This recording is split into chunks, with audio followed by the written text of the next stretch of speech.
On Milwaukee tonight, we pause to recognize Pride Month. We invite you to learn about our LGBTQ community's rich history and those who inspire us today by bringing harmony to the community.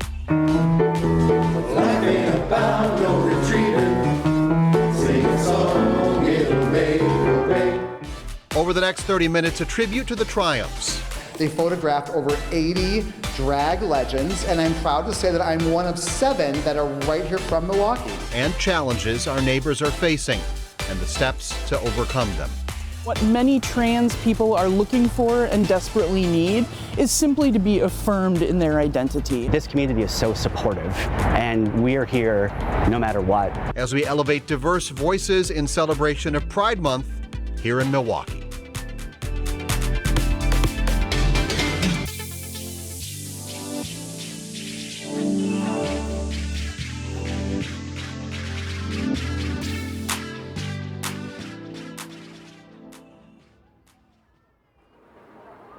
And thank you for joining us for a special edition of Milwaukee Tonight.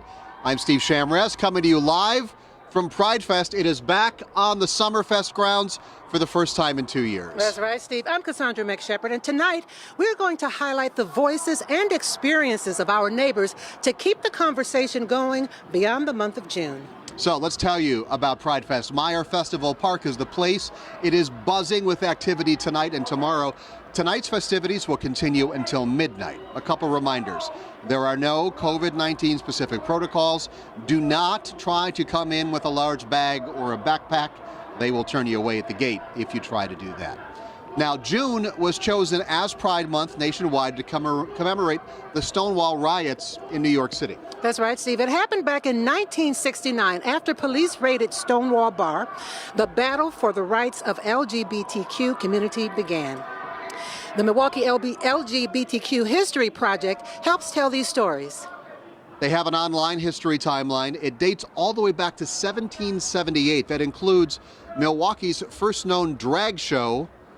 That started in 1884, and we got one going on in the background here, so you might hear some of that tonight. Exactly. Milwaukee attended the first National March on Washington for gay and lesbian rights in 1979.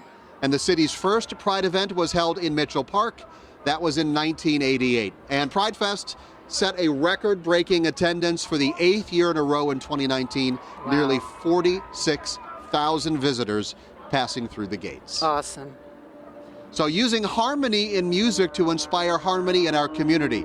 That is the goal, and you know this, of Voice Milwaukee. I do. It is a chorus for gay men and allies. And guess what? I got to check them out do their thing.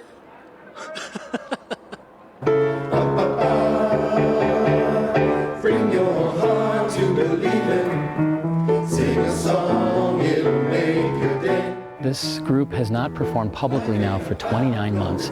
So when we resumed rehearsal in January, it was certainly a challenge to get everything going again, but we're thrilled to be back. Resilience, we are strong. Our mission is to provide harmony in the community and a visible presence of the LGBTQ community. Stand up again, say yes we can. I was looking for somewhere to sing, and I wanted an environment that was accepting of me. We accept anybody regardless of gender orientation or gender appearance. We're looking for anyone who connects with our mission and is comfortable and interested in singing in the tenor, baritone, or bass vocal register. Why do you think our Voice Milwaukee is important? Because it's good for people to be able to have an environment where they feel welcome, where they feel accepted, where they don't feel like they're going to be ridiculed for their identity, ridiculed for who they are. I really like being in this group. I feel accepted. I feel welcomed as a member. I feel like I found friends and family here. We usually get good reception, and I live for the applause. Like all performers, we live for the applause. You will come to shout out loud, sing a song, it'll make a way. And they deserve the applause. You can watch our Voice Milwaukee perform this weekend here at Pride Fest. They're going to be at the Skyline main stage just after noon tomorrow. You jump in with them? Did you do a little singing? No, you know what? When I'm in the company of people like that, I just kind of sat You back. let them do the thing? I was in awe. Great group of guys. Fantastic. Great group, yes. All right. Now to the story of Miriam Ben Shalom, a drill sergeant from Milwaukee who received pushback for her sexual orientation. I've always been open about what my orientation was, but I don't force it down people's throats. However, whenever it was asked of me, I said yes. It's my belief that a person's private life shouldn't influence anything else. And when I wear this uniform, I represent the United States, and my private life does not have any bearing on it whatsoever. Miriam was discharged from the Army in 1976 because of her sexual orientation. She appealed that decision, and after a long battle in the courts, a federal judge reinstated her, the first LGBTQ service member to ever be reinstated. Time now to talk a little bit about us and how the news portrays the LGBTQ community and just how much coverage that we give them. That's right. James, the girl looks into just how much we need to set this up. In 2021, 57 transgender people were killed according to Human Rights Watch, the majority of which were black and brown trans women. That's a new all-time high. What's more, as anti-trans violence goes up, news media coverage is relatively low. Our study found that the topic received just 19 segments for 43 total minutes of coverage. That study was of national news networks in 2021 by the not-for-profit Media Matters. The news, whether local or national, plays a big role in what people talk about.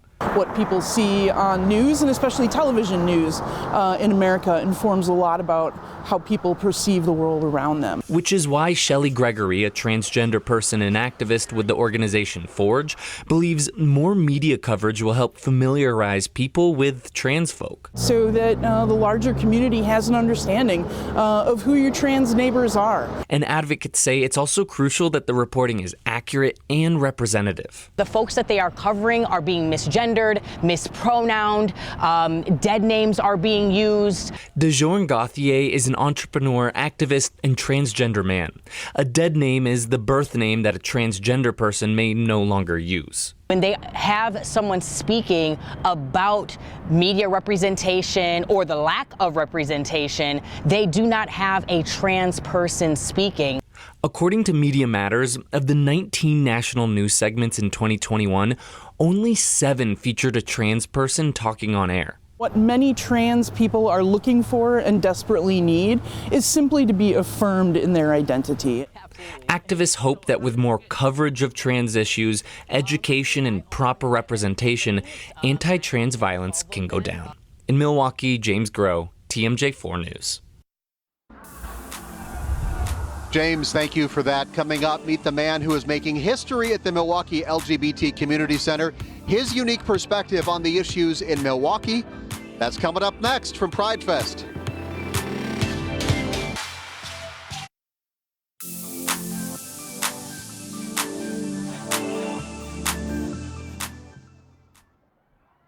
Welcome back to a Milwaukee Tonight special celebrating Pride Month live from Pride Fest. We're going to talk about the Milwaukee app. It launched this week. Users can take a walking tour of the city. I emphasize the word walk in Milwaukee. There's dozens of sites to learn about the history of the LGBTQ community. One of the sites is Blunt's Saloon, owned by Frank Blunt, a man who stole the hearts of many women back in the 1800s. Blunt was assigned female at birth. I myself am trans. I'm a trans man, so I imagine what it would have been like to have lived during his time and the amount of courage that it would have taken to lead that kind of life. And the Milwaukee app gives people the opportunity to realize all the rich history that lies in their own backyards. It's available for download, both Apple and Android. Get out and take a walk. It's a beautiful night to do that. Maybe walk on down here to Pride Fest. It is a perfect night to be out here. History being made at the Milwaukee LGBT Community Center this year. In addition to the return of Pride Fest to Summerfest, we've got Kevin Turner Espinoza joining us now. You are the executive director of the group, and you are some firsts here. You're the first black gay man to lead this group in the 25 years it has been in existence. Congratulations on earning that spot. What kind of perspective does somebody who's so many firsts bring into the role? Yeah, so one of the perspectives that I bring into this role is really being, like you said, the first African American to be in this situation. As we know, we still have a lot of ways to move and to grow as a community here in Milwaukee. We still have a lot of pressing issues as it comes to equality, when it comes to our race, gender. And I think being that first African American in this role will allow me to be able to shift that and hopefully show that we are a diverse community and that we are trying to make things happen. What's something specific to the Black gay community that you need to overcome? The stereotypes that we're not welcomed or we're not a part of the community when we are, and there's a lot of other pressing issues that sometimes arise where we're being sometimes known as the most segregated city in the nation, which sometimes I want to try to get that debunked, but some factual things are there where there's pressing issues with our African American community. And you do a lot of this through the LGBT Community Center. What are the resources that you're able to provide people who are in need? Yeah, so definitely we have resources with our aging population. We also have what we call Project Q youth services that we provide, AODA services, which are anyone that's coming out of rehab, re-entry from the prison systems, because believe it or not, we do have people who identify that. We also have veterans, people who have done services for our community, and then we also have services that provide for health and wellness. And we're also a certified trauma-informed care center.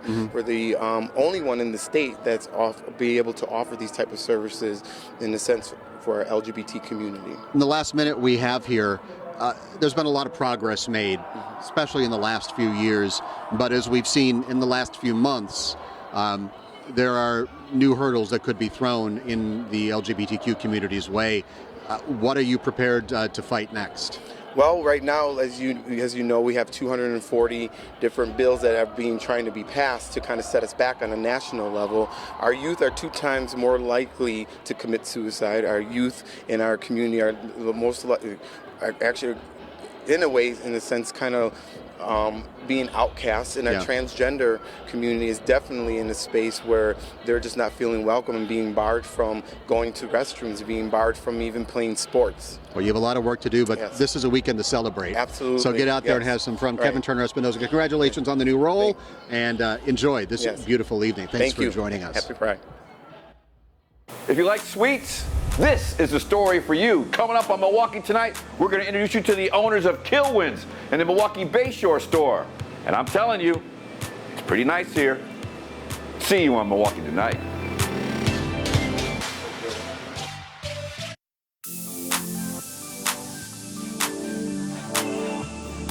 Now show some love to legendary drag queens. 80 portraits are part of a new exhibit at the St. Kate Arts Hotel. The lineup includes Dear Ruthie from Milwaukee, who started in drag 25 years ago while working as an advice column writer. And Milwaukee is a great example of really just embracing one another, no matter what those differences might be. Next Friday, the local Milwaukee Legends of Drag will be performing live at the St. Kate exhibit. Now, when you walk into Kilwin's old-fashioned confectionery, I start drooling. But in addition to that, nostalgia abounds. That's right, Steve. Well, watch the drool, because from chocolate and toffee to caramel corn and brittle, there is something sweet for every palate. Rob Burtz shows us the magic and how it happens. If you like sweets, Kilwins here in Milwaukee and Bayshore is the place for you. They've got chocolate, fudge, and ice cream. And these two owners have had a pretty nice run together. Well, I think one thing great about Kilwins is it is very old school, so everything is quality. We make our own chocolate. The ice cream is our own original recipe ice cream. And right here in the store, we have our kitchen with our half-ton marble table and copper kettles. And we make caramel corns and brittles, and we make our own hot fudge sauce, our caramel sauce. We make fudge, caramel, and caramel apples. So it's a really diverse product line, and the stuff is just really, really good. BJ owns the store with his partner Richard. The two met at a hospital in Saudi Arabia back in 1987. They opened up this store together in September of 2014. You know, we've been together for over 30 years. We own this business together. It is a matter of just having unity, and actually this month getting people together having communities realize that it's okay, and there's businesses out here.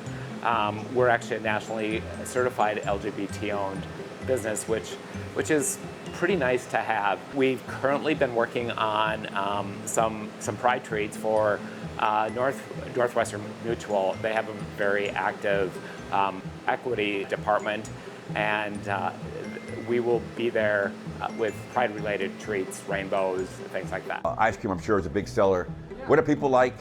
What's hot? We have 24 flavors here, and what's really nice here is we also have 2 sorbetos, a raspberry and a lemon.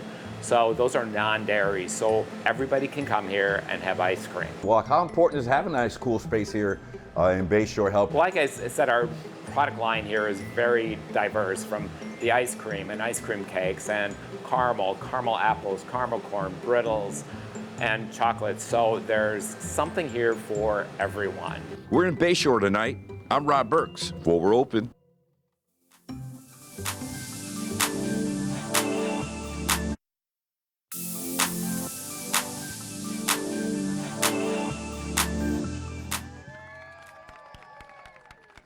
Pride is being celebrated across the Badger State. In Madison, the Progress Pride flag flying high over the state capitol. Governor Evers signed an executive order that the flag be raised and fly over the east wing of the Capitol for the entire month of June. Now, throughout the month of June, you can find TMJ4's coverage of the LGBTQ community at tmj4.com/pride. And I know I've said it before, you could not ask for a more perfect night for Pride Fest. I know it started last night. This is the night the partying really starts. Yeah. And I mean, to begin Milwaukee's festival season as well. Absolutely. It's gorgeous. Absolutely. But I'm just so glad to be here for a night like this, for Pride Fest.